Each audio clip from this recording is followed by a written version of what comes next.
ಚಾಳಿ ಮುಂದುವರೆಸಿದ ಸೆಟ್ಟಮಟ್ಕ ದಂಧೆ ಸಂಪೂರ್ಣ ಸ್ಟೋರಿ ಇಲ್ಲಿದೆ ನೋಡಿ. ನಿಪ್ಪಾಣಿ ತಾಲೂಕಿನ ಅಕ್ಕೊಳ ಗ್ರಾಮದಲ್ಲಿ ಚಂದ್ರಕಾಂತ ವಡ್ಡರ ಮತ್ತೆ ಹುಟ್ಟುಗುಣ ಸುಡುವವರೆಗೆ ಹೋಗೋದಿಲ್ಲ ಹಾಗೇ ಎಂದುಕೊಂಡು ಮತ್ತೆ ಮುಂದುವರೆಸಿದ ಓಪನ್ ಕ್ಲೋಸ್ ಮಟ್ಕಾ ದಂಧೆ ಅಟ್ಟಹಾಸ ಸಂಬಂಧಪಟ್ಟ ಇಲಾಖೆಯಲ್ಲಿ ಲಂಚ ಸಾಮ್ರಾಜ್ಯದಲ್ಲಿ ತುಂಬಿ ತುಳುಕ್ತಿದೆ.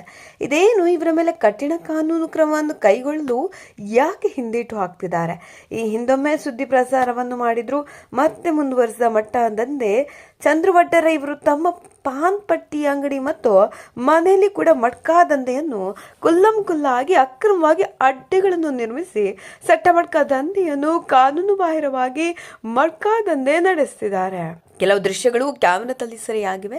ಯಾರು ಈ ದಂಧೆಗೆ ಸಾಥ್ ನೀಡ್ತಿದ್ದಾರೆ ಎಂದು ತಿಳಿದುಕೊಳ್ಬೇಕು. ಹಾಗೆ ಇವರ ಮೇಲೆ ಕ್ರಮ ಯಾವಾಗ ಕೈಗೊಳ್ತಾರೆ? ಇಂತಹ ಅಕ್ರಮ ಕಾನೂನು ಬಾಹಿರ ಚಟುವಟಿಕೆ ನಡೆಸುವವರ ವಿರುದ್ಧ ಯಾಕೆ ಕಾನೂನು ಕ್ರಮ ಕೈಗೊಳ್ತಲ್ಲ?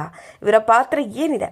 ಅಥವಾ ಇವರು ಈ ಕಾನೂನು ಬಾಹಿರವಾಗಿ ನಡೆಸುತ್ತಿರುವ ಮಟ್ಕಾ ದಂಧೆಗೆ ಯಾರು ಸಾಥ್ ನೀಡ್ತಿದ್ದಾರೆ, ಏನು ಪಾಲುದಾರಿಕೆ ಹೊಂದಿದ್ದಾರೆ ಎಂಬ ಸಂಶಯ ಕೂಡ ವ್ಯಕ್ತವಾಗ್ತಿದೆ. ಹಾಗೆ ಇವರ ಮೇಲೆ ಕಠಿಣ ಕಾನೂನು ಕ್ರಮ ಯಾಕೆ ಜರುಗಿಸ್ತಿಲ್ಲ? ಇನ್ನಾದರೂ ಕಾನೂನು ಕ್ರಮ ಕೈಗೊಳ್ತಾರೆ ಇಲ್ವೋ?